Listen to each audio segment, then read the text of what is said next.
परभणीतील गंगाखेड शहरातून जाणाऱ्या नांदेड पुणे या मुख्य महामार्गांवर जागोजागी खड्डेच खड्डे झाले असून परळी नाका परिसरातील महाराणा प्रताप चौकातून परभणीकडे जाणाऱ्या महामार्गावर अंदाजे 1 ते 1.5 फूट खोलीचा व 10 ते 12 फूट लांबीचा भला मोठा खड्डा पडला असून तो वाहन धारकासाठी जीवघेणा ठरत आहे। असे असताना सुद्धा सार्वजनिक बांधकाम विभागासह महामार्ग विभागाचे याकडे जाणीवपूर्वक दुर्लक्ष करीत असल्याचे दिसून येत आहे।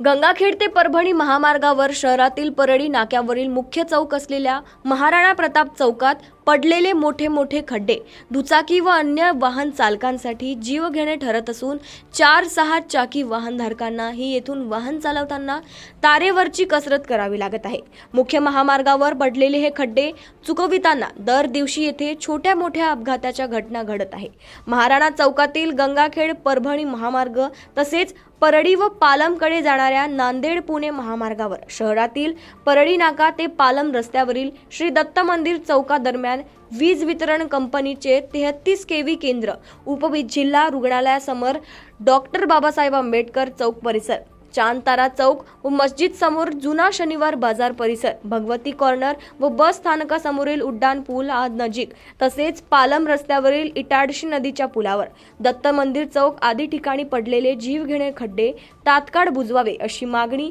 वाहनधारकांसह शहरवासियांतून केली जात आहे।